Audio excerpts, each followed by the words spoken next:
it's critical that all clients understand and are very comfortable with the direct deposit module. We offer to, obviously, the credit-worthy clients, we offer direct deposit free of charge. We believe that much in it, and it's that commonly expected from your employees. We give the ability to cut a net check into 4 different accounts potentially, and I don't think I've ever seen anybody actually use, well, maybe a couple times used all 4. But here's the basics. It's, it's very simple to understand how to add this.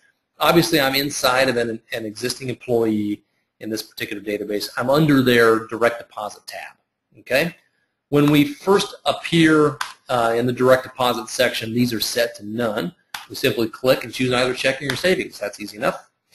Bank routing is always, always, always a 9-digit number. Okay, that you'll find out. You get comfortable if you aren't already with reading that from the bottom of the check, but that becomes pretty routine if you're responsible for paying people. Routing number, an account number. The split is one of 2 options, either a flat split or percent. Now, it's a flat split if it's a dollar amount. I want $20 split into a certain account. It's a percent if I'm saying I want 50% of my check to go here and the rest to go somewhere else. Very basic.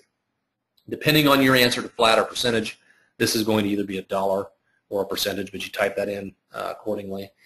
And then, as a PlatinumPay user, you have control over whether or not you'd like to pre-note. Okay, pre-noting is sending a test transaction to a particular bank account. So, if you set me to pre-note, the next time I am issued a check, I will get another hard check, okay, a paper check, and there will be a test 0 transaction fired at that bank routing and account number. The presumption there is if it's wrong, that information is wrong, we'll get a correction or a rejection notice back from the bank. We'll alert you that the credentials were wrong, and then you'd prevent having to go through the mess of shooting it into the wrong account. 99.5% of the time, our clients just go ahead and let it rip inactive. Last thing I want to mention, that this is what we mention in every training, and about 10% of the time a client will forget this. Someone comes to you and said, hey, I want to put half of my check into one account. Okay, I'll give you an example here, 50%, and I will put the other half into my other account. And the client will go and spend 50% here. They'll go to 50% here and type that in, and you know what's going to happen. Let's say the net check arrived at $1,000, $500 is going to split here. The system's going to think and go to the second, and it's going to know there's $500 left, and now you've told it to take 50% of that.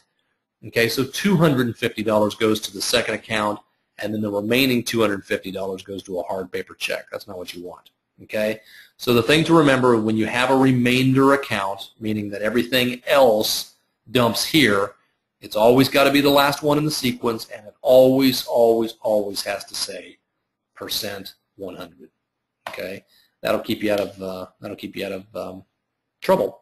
If you have any questions at all about how to set this up, it's typically very intuitive, but do not hesitate to call our client management team.